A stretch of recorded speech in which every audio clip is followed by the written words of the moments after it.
The hospital was colder that night, not because of the air conditioning, but because hope itself seemed to have frozen in the sterile white walls of St. Helena Memorial. Machines beeped in desperate rhythm, their high-pitched tones slicing through the silence that hung over the pediatric ICU.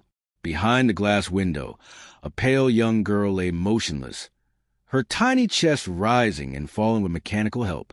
Tubes snaked around her fragile body, and monitors flickered beside her like trembling hearts on screen.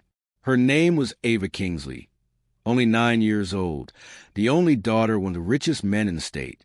Just a week ago, her laughter had echoed through marble halls, her golden curls bouncing as she danced through their mansion.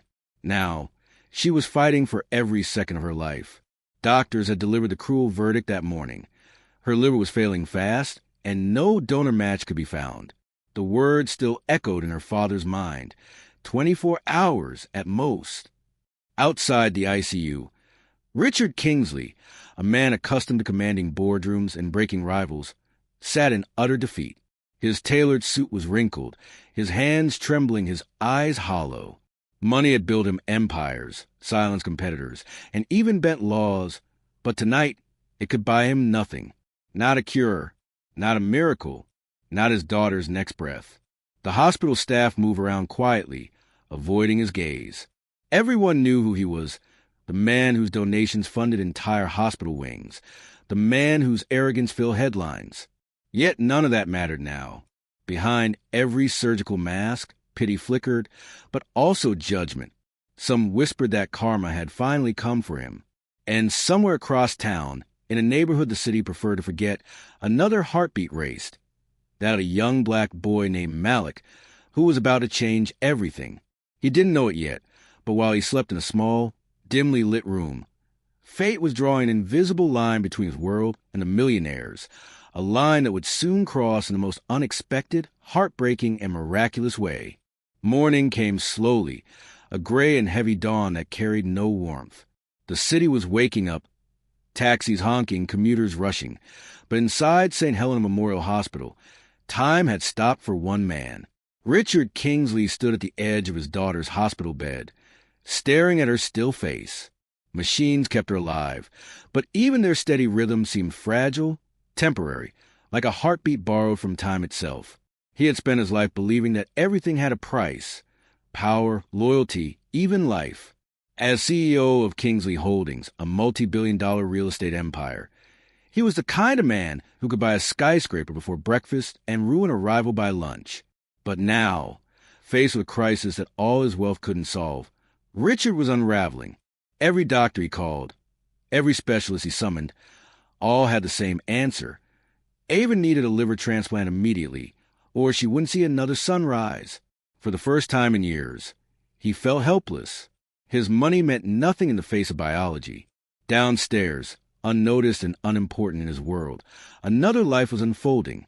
In the hospital's janitorial wing, a woman in a faded blue uniform pushed her cleaning cart down the corridor. Her name was Carla Bennett, a single mother who had worked the night shift for 7 years straight.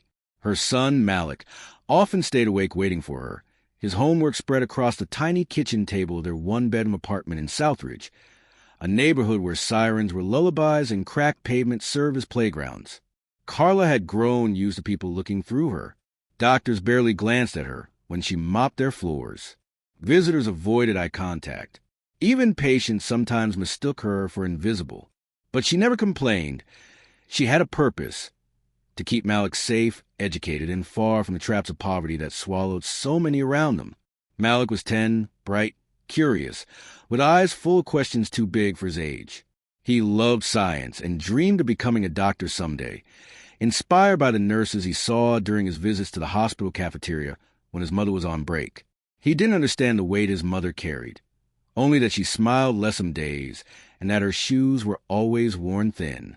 That morning, while Richard Kingsley begged a doctor for miracles upstairs, Carla quietly wiped the same hallway floors, unaware that their worlds were about to collide. She overheard nurses whispering near the vending machine. "The Kingsley girl, they said she won't make it through the night." Carla paused for a moment, her heart tightening. She had seen the child once. Small, fragile, A princess of privilege surrounded by bouquets that cost more than Carla's yearly salary. It wasn't fair, she thought. No child deserved to suffer, no matter their name or color. As the day dragged on, word spread to the hospital like a ghost story. Everyone knew Ava Kingsley's case was hopeless. Even the head surgeon looked defeated. Richard's desperation turned to anger. He demanded answers, ordered his staff to find a donor at any cost. He made phone calls to senators, to private clinics abroad, to anyone who might help, but no one could deliver what he needed. The transplant registry had no matches. By evening, exhaustion painted the halls. Carla finished her shift, collected her paycheck, barely enough to cover rent, and took the bus home through streets glowing orange with streetlights. Malik greeted her at the door with a hug, proudly showing her his science project, a paper on how the liver cleans the blood. She smiled faintly, though the word liver now carried a heaviness she couldn't explain. In that same moment, a few miles away, Richard sat alone in the hospital chapel. For the first time in his adult life, he bowed his head, not to negotiate, but to plead. He didn't know who he was praying to, only that pride had failed him. His fortune sat useless in offshore accounts, while his only child drifted closer to death. The night fell again over the city, wrapping both families, one of wealth and one of struggle, in the same quiet despair. Two lives, worlds apart, connected by something unseen yet powerful, were inching toward one another. And before the next sunrise, that invisible connection would spark an act that would shake both families and challenge everything they believed about worth, race, and grace. The following morning broke quietly, as if the world itself was holding its breath. Outside St. Helena Memorial Hospital, news vans had begun to gather. Their satellite dishes pointed toward the pediatric ward's top floor. The story had made headlines. Billionaire's daughter given 24 hours to live. Cameras waited for updates, for a miracle, for something to fill the evening news cycle. Inside, however, all that filled the hallways was the sound of slow footsteps and beeping monitors. The mechanical pulse of despair. Ava Kingsley's condition had worsened overnight. Her organs were shutting down. The team of doctors, though exhausted, refused to give up entirely. They had seen rare miracles before, but this case was slipping beyond their reach. Richard Kingsley, hollow-eyed and sleepless, sat beside his daughter's bed. Her small hand rested limply in his, her skin pale as porcelain. He had signed every document, approved every experimental drug, begged every medical board. But nothing, not even his money or influence, could rewrite biology. When the head surgeon finally spoke the truth, Richard felt his world tilt. "There's nothing more we can do," the man said softly, "unless a perfect donor appears within hours." Hours, not days, not weeks. Downstairs, in a different corner of the hospital, Carla Bennett was scrubbing the hallway floors near the children's wing. Her back ached, her mind heavy with worry about overdue bills. As she paused to stretch, two nurses passed by, speaking in hushed tones. "Did you hear? They still can't find a liver match for the Kingsley girl. Yeah, it's tragic. They checked the national registry. Not a single compatible donor. 1 in a million chance," they said. Carla froze mid-motion, her heart sinking. A child's life fading away. She couldn't shake the thought. Her shift ended an hour later, but as she walked toward the exit, she caught a glimpse of Richard Kingsley through a glass door, standing outside the ICU. She recognized him immediately, tall, commanding, a face she'd seen in magazines. But now, he looked smaller, broken. That night, back home in their small apartment, Malik sat cross-legged on the floor, doing homework by the dim light of a flickering lamp. Carla cooked rice and beans on the stove, her mind miles away. On the TV, the news anchor was covering the same story, Ava Kingsley's fight for life. Malik turned to look at the screen, his eyes soft with empathy. "She's just a kid like me," he murmured. "Can't someone help her?" Carla sighed. "They're trying, baby. But sometimes, even doctors can't fix everything." Malik frowned. Thinking deeply, "Didn't you say blood and organs have to match for a transplant?" "Yes," she replied. "So what if I match her?" he asked innocently. Carla smiled weakly, not taking it seriously. "Oh, sweetheart, That's not how it works. You'd have to be the same type, and it's very rare. But Malik's heart was stubborn. That night, after his mother went to sleep, he sat awake thinking about the girl in the hospital, about the way her father had looked on TV, about the nurses whispering in the halls when he visited his mom at work. He imagined what it must feel like to be dying and have no one able to help. The next morning, while his mother worked, Malik visited the hospital's volunteer desk. There was a small booth run by a nonprofit that encouraged blood and organ donation awareness. A friendly woman smiled down at him. "Are you here to learn about organ donation?" "Yes," he said quietly. "If I can help someone, I want to." The woman chuckled at first, but when Malik explained that his mom worked here and that he'd seen the Kingsley story, her smile softened. "You've got a kind heart, young man. You can't be an official donor yet, but we can take a simple compatibility test if your mom gives permission." That afternoon, after much persuasion, Carla agreed, thinking it would be harmless.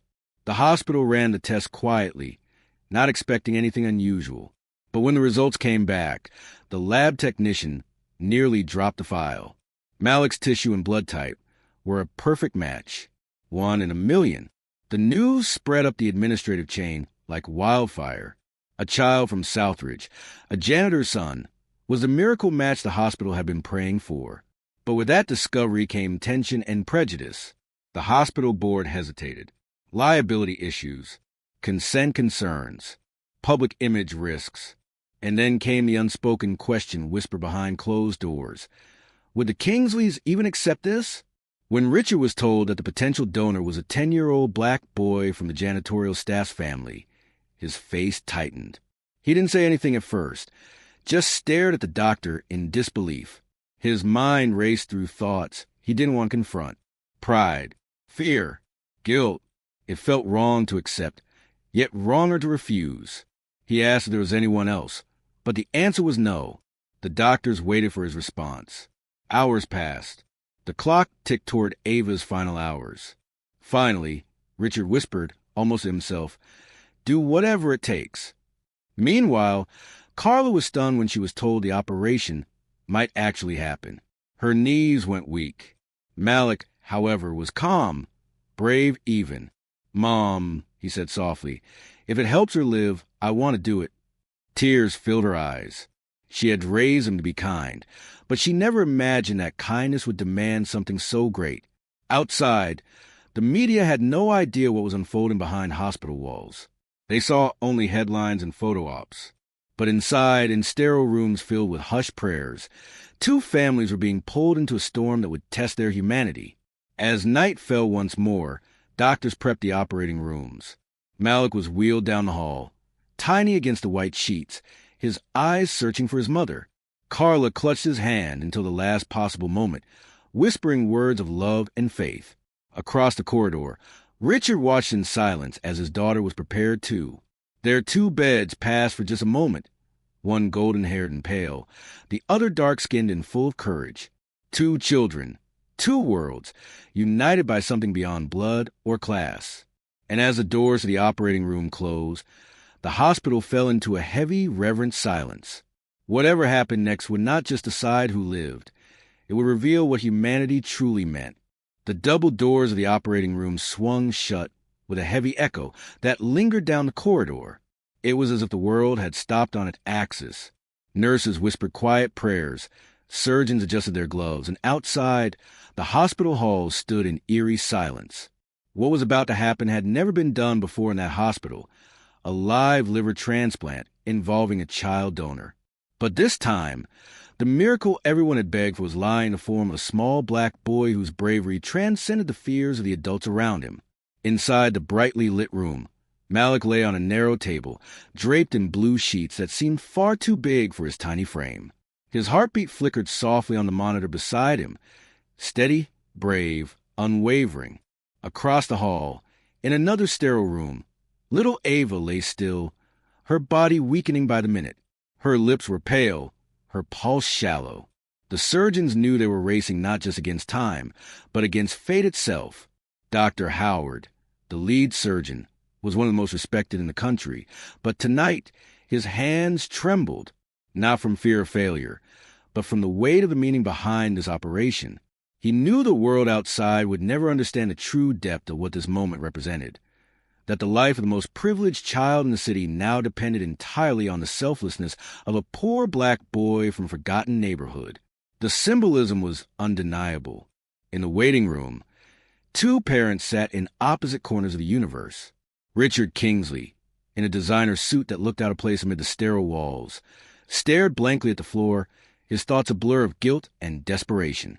Every second that ticked by stripped away another layer of the man he once was, the man who had scoffed at compassion, who believed the poor existed to serve him. Across the hallway, Carla Bennett sat motionless, her face buried in her trembling hands. Her uniform still smelled faintly of disinfectant and sweat. She had signed consent forms with tears, her heart tearing in two. She trusted God, but she was a mother, and the thought of losing her only son gnawed at her like fire. Hours passed like lifetimes. Outside, the storm clouds that had gathered all day finally broke open, rain hammering against the hospital windows. The world seemed to weep along with the two families trapped in that sterile battlefield. Inside the OR, the transplant began. The surgeons worked in perfect rhythm, every movement measured, every breath heavy with the knowledge of what was at stake. Malik's small liver segment was carefully removed, preserved, and rushed across the hall to Ava's table. Dr. Howard felt his throat tighten as he whispered, "Let's make this count." At 2:43 a.m., the new liver was placed inside Ava's body. The surgical lights glared like heaven's gaze as the final sutures were made. Then the waiting began, that long, breathless silence as the team watched the monitors, praying for a sign. Nothing. 5 seconds. 10 seconds. The monitor flatlined. Dr. Howard's heart stopped cold. "No! Come on, Ava," he whispered. "Not now." He began emergency measures. Nurses scrambled. Another doctor prepared the paddles. Carla, though outside, felt something deep in her spirit crack, a mother's instinct. And then, beep, a single blip, then another, then a steady rhythm. The room erupted into gasps of relief. The transplant had taken. Ava's heart had found its rhythm again, her color returning slowly. The miracle had happened. A black child sacrifice had pulled a white child back from death's door. The surgeons exchanged looks of disbelief and awe. No one spoke for several moments. There was nothing left to say. Meanwhile, Malik's procedure was being closed as well. His tiny body was weak but stable. He had given something precious, something no one else could. When the nurse checked his vitals, she smiled faintly.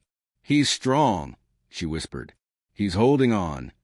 Outside the operating ward, the first light of dawn crept through the rain-streaked windows. Richard stood as Dr. Howard entered, still in his surgical scrubs, exhaustion etched deep in his face. The words were simple, but they carried more weight than any speech. "She's alive." Richard broke. He fell to his knees right there in the hallway, tears flooding his face. Decades of pride, prejudice, and ego melted away in an instant. His billion-dollar world meant nothing compared to the fragile miracle breathing in that room. When he asked about the donor, the doctor hesitated before replying quietly, "He's stable. But the boy, he'll need time to recover." It was then that Richard did something he'd never done before. He asked to see the child. He walked into the recovery room where Malik lay sleeping, pale and bandaged, his small hand clutching the edge of his blanket. Carla sat beside him, half asleep, her fingers intertwined with her son's.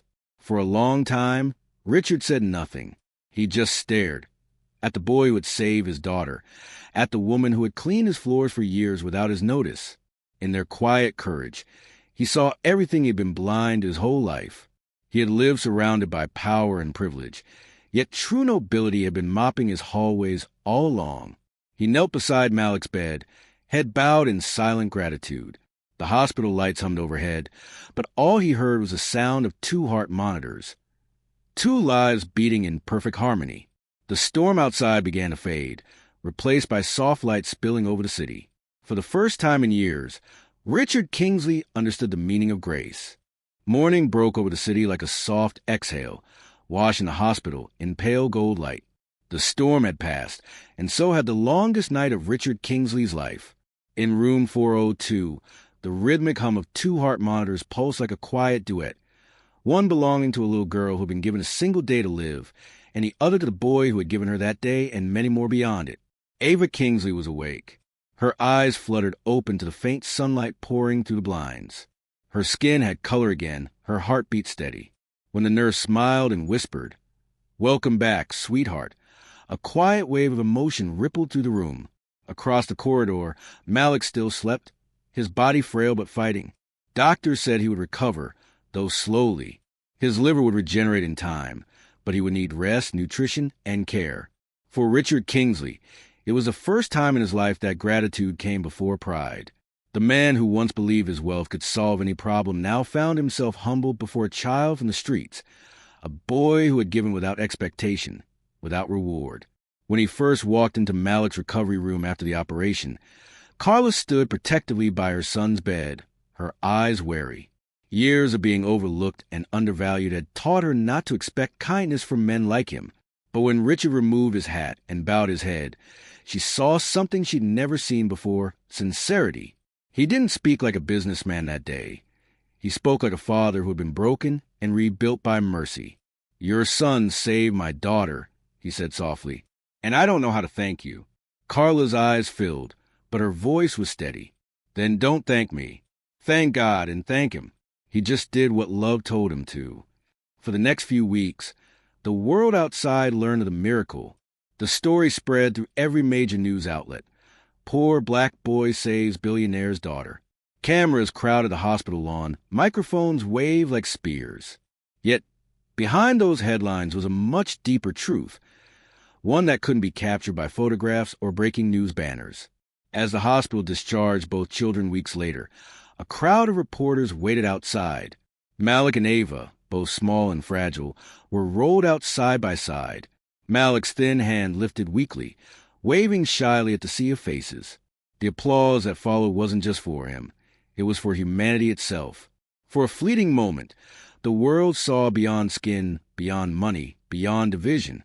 They saw what love looked like when stripped of everything else. Richard couldn't hold back tears as he stood behind the two wheelchairs. Cameras flashed, journalists shouted questions, but his attention was only on Malik. When the microphones pushed toward him, expecting another statement from the powerful CO, Richard said just one line that silenced the crowd. "This boy is the richest person I've ever met." From that moment, his life began to change in ways no one expected. He quietly set up a multi-million-dollar foundation in Malik's name, not for charity, but for empowerment. The Malik Bennett Foundation for Pediatric Transplants will help underprivileged children get access to life-saving surgeries their families could never afford. He made sure Carla never had to work another night shift again. Her cleaning uniform, the same one she'd worn the night her son saved his daughter, was framed and hung in the hospital's main corridor, a tribute to unseen heroes. But perhaps the most beautiful change came years later. Ava and Malik grew up together, like siblings bonded by fate. They attended the same school, a decision Richard insisted on. Ava, once shielded by luxury, now understood empathy and humility. She volunteered at the foundation each summer, sitting beside kids waiting for transplants, telling them that miracles do happen, because she was living proof. Malik, on the other hand, became the boy everyone admired, not for what he'd done, but for who he was. His body bore the scar of the surgery, but he wore it proudly, calling it his mark of love. As he grew older, he followed his dream and studied medicine, determined to save others the way he once had. His scholarship, of course, was paid for by the man whose child he'd saved. Years later, on the anniversary of the transplant, the Kingsley family and the Bennetts gathered at the hospital's new children's wing, the Ava and Malik Healing Center, funded entirely by the Kingsleys and dedicated to diversity, compassion, and equality in healthcare. The plaque read, "In honor of the boy who gave without asking, and the girl who lived to remind the world that love sees no color." When the ribbon was cut, Malik, now a young man in a white medical coat, smiled at Ava, who stood beside him, radiant and strong. Cameras flashed, but their eyes were on each other, the two hearts that once beat side by side. As the ceremony ended, Richard stood a few steps away, hands in his pockets, watching them with quiet pride. He thought back to the night when his arrogance almost cost his daughter her life, and how a child from a world he once ignored had taught him the greatest lesson he'd ever learned, that humanity's worth isn't measured by wealth, but by compassion. He looked up at the sky, whispering to himself, "Thank you, Malik." The story of that night became more than news.